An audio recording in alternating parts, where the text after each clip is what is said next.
Another focus of Chinese diplomacy is Latin America. Beijing just celebrated 45 years of diplomatic relations with Ecuador. The two presidents exchanged congratulations this week. And last year, President Xi Jinping traveled to Peru for the APEC meetings and then Brazil for the G20 summit. He also paid state visits to those countries. Now, let's get some analysis on where the relationship is headed. Joining me is Maximiliano Postigo. He's the CEO of Panda Corporation and a former chief representative officer of the Bank of the Argentine Nation. Maximiliano, welcome to the show. And I'd like to start off with, well, we're marking 45 years of Ecuador-China relations. How do you think the next few years will look like? Thank you, Diego. Thank you, the audience. I'm very proud to be here with you today. So answering your question regarding the 45th anniversary of the relationships between Ecuador and China, I think this is another excellent point to think about the very good relationship between the Latin American countries in general and China. To give you an example, Ecuador at the moment has a trade balance of around 11 billion US dollars. It's equal. It's 5.5 exports to China, mostly fruit and agricultural products, and 5.5 billion imports from China into Ecuador. President Noboa ideas are connected totally with China in the area of infrastructure, in the area of energy, in the area of new developments and cooperation. So the BRI collaboration that is happening, as you know, 21 countries in Latin America subscribe the agreements with BRI, are excellent. One more point to finish and to close this question can be the 2023 signing of a free trade agreement between China and Ecuador, what is really boosting the exports. I will put an example, flowers. Ecuador is selling a lot of flowers into China.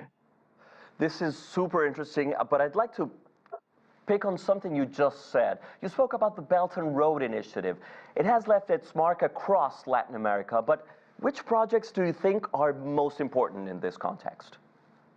This is a very good point to analyze. We, as experts or people living for a long time in China, I'm over 20 years living in Shanghai, I can tell you, as I said before, infrastructure projects are a very good point to think about and to have support from China and from all the related entities. For example, the AIIB, the global bank that is behind the BRI. I will give you an example of a very big infrastructure project that at the moment is in all the headlines, is Chancay Port. Chancay Port in Peru was recently inaugurated. It's a big investment done mostly by COSCO shipping. And this port is an excellent example. Recently, we had conversations with people from the Chamber of Shanghai that are coming to China for a visit in less than a few weeks. And we are having total connection. And like I said before, this is important. Why? Because this helps the global trade. If we think about 2025, we are thinking of a year that in the global context, economic growth is a big question mark. However, if we think about China and we think about Latin America, pushed by countries like mostly Argentina, Ecuador, Peru, the growth is going to go in the direction of 4 or 5 points for this year in GDP. So what we are thinking is, guys, we are having China and we are having Latin America pushing the countries that in the war are not growing in 2025. Yeah, Maximiliano, I'm running out of time, but I'd like to get just beyond what you just said. Do you see other highlights for trade in 2025? Yes.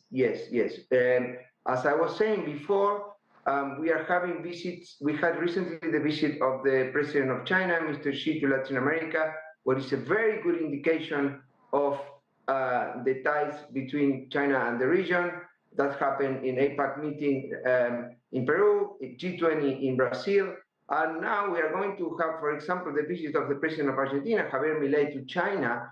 And going to your direct point, Latin America is really having a complementary economy with China in the way that we are exporting mostly agricultural products. We are mostly exporting mining products related, for example, copper, for example, lithium, for the growth of the EV industry in China. So this is a very good highlight for 2025. And on the other hand, what China is really helping the region in the technology backbone, the 5G.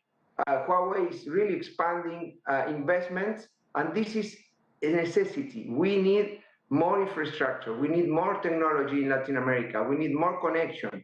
As I said, the example of the Shanghai port is one, but we are having all around the region projects. Another good example that will happen in 2025 that I'm involved is the tram bus. You know, the tram bus communication, it's a service that it doesn't need to have a lot of investment in infrastructure, but connects and gives facility to have in the big cities of Latin America public transportation that is a total necessity. So going back, we are forecasting a 2025 with good business between Latin America and China.